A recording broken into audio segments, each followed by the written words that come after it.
আপনি আওয়ামী লীগের ভবিষ্যৎ কি দেখেন? খুব সংক্ষেপে যদি একটু বলেন যে একটা আওয়ামী লীগের ভবিষ্যৎ কি আসলে?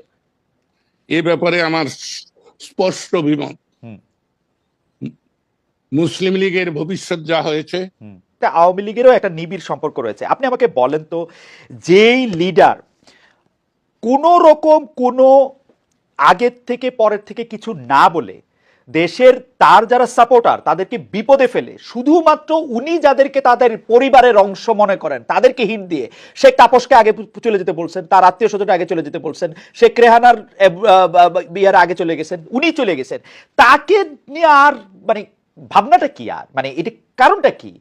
আমার তো মনে হয় আওয়ামী লীগের থেকে দাবি তোলা উচিত শেখ হাসিনার শাস্তির ব্যাপারে। আপনি এটাতে কিভাবে দেখেন? মানে এটা কিরকম? এটা একটা উল্টা কথা হইতেছে না যে আপনি তাকে নিয়ে স্বপ্ন দেখতেছে আওয়ামী লীগের লোকজন? তিনি তো সব জানতেন। আপনার মনে আছে, কালো কাপড়, কালো শাড়ি পরে তিনি বোধহয় জুলাই মাসের 20 না 21 রাইট। তারিখে একটা বক্তৃতা করলেন। হুম হুম হ্যাঁ, হুম হুম আমি সেদিনই ধরে নিয়েছি। আর আরো একটা কথা বলি, পাকিস্তানে বলুন আর বাংলাদেশে বলুন, যতবার জরুরি আইন জারি হয়েছে হুম। তখনই দেখা গেছে সরকারের পতন হয়েছে। ওকে আপনি হিসাব করে দেখেন, ওকে। 69-এর গণ আন্দোলনে যেদিন জরুরি আইন জারি হয়েছে তার 15 দিনের মধ্যে আইয়ুবের পতন হয়েছে। হুম হুম জিয়া নিহত হয়ে সম্মানের সঙ্গে গেছেন। হুম এরশাদ জরুরি আইনের 21 দিন পরে তিনি ক্ষমতাচ্যুত হয়েছেন। খালেদা জিয়া জরুরি আইন ঘোষণার কয়দিন পরে গেছেন আমার খেয়াল নাই। তো উনি 20 জুলাই জরুরি আইন জারি করেছেন, 5ই আগস্ট চলে গিয়েছে। হুম। ওকে ওকে। আহ, আহ, আহ, ইয়া আহ, আহ, আহ, লতিফ ভাই, আমি আমি আমি আমি আপনাকে অন্য প্রশ্ন আমার কিউ করা আছে, কিন্তু দর্শকদের একটা প্রশ্ন আপনাকে একটু, যদি একটু আপনি জবাব দেন, সেটা হলো যে আপনি আওয়ামী লীগের ভবিষ্যৎ কি দেখেন? খুব সংক্ষেপে যদি একটু বলেন যে একটা আওয়ামী লীগের ভবিষ্যৎ কি আসলে?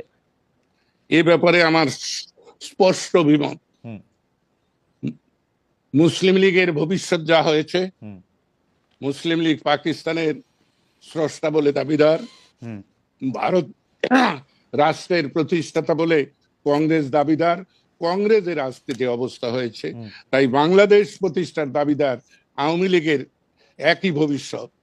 কারণ তার প্রয়োজন ফুরিয়ে গিয়েছে। ওকে। যেমন আমার কিন্তু প্রয়োজন ফুরিয়ে গিয়েছে।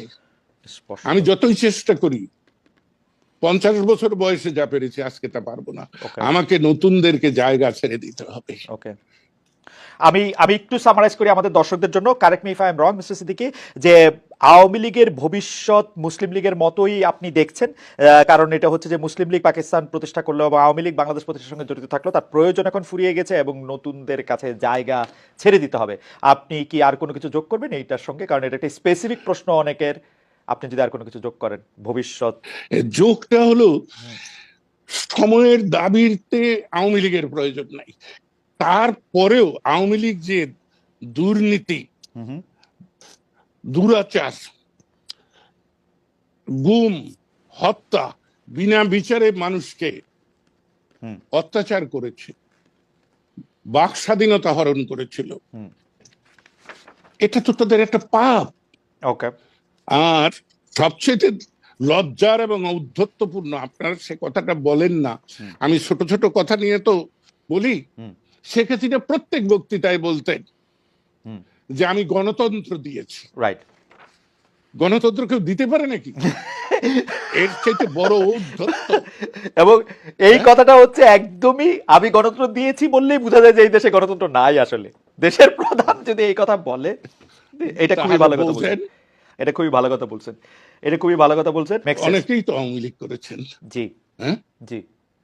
আওয়ামী লীগের মতো দল, আচ্ছা আমি একটা অন্য প্রশ্ন করি লতিফ ভাই, আওয়ামী লীগের মতো একটা দল যে এখন মুখ দেখাইতে পারতেছে না, আওয়ামী লীগ যারা সর্বশেষ করছে, আপনি বিশ্বাস করবেন না, আমি যারা বিদেশেও রয়েছে তাদের কাছে বারবার বলতেছে আপনারা এসে আপনাদের কথা বলেন, তারা এইখানেও মুখ দেখাইতে পারতেছে না যে এটা একটা ভালো জায়গা ছাড়া, দেশে তো দূরে থাক। এই অবস্থাটা কি আপনি ভাবছিলেন যে এইরকম হইতে পারে? আপনি আপনি ওই যে আবার বলি, আপনার বাজেট আপনি, বক্তৃতাটা রাইট। না না, বাজেট বক্তৃতা না, 16 সালে যখন আমি পদত্যাগ করি হুম, হুম, সেই বক্তৃতাটা তো আমি এই কথা বলেছিলাম। হুম, আমি ওই পেট্রিয়ট কবিতা হুম, ওয়ার্ডসওয়ার্থে রাইট। সেই কবিতাটা আমি ভালো করে ধারণ করি জীবনে। তাই বিজয়ী বীর, দেশপ্রেমিক ফুলের মালা নিয়ে আসে, যদি ব্যর্থ হয়, জনস্বার্থ বিরোধী কাজে লিপ্ত হয়, তাহলে জুতার মালা দিয়ে যেতে হয়। রাইট।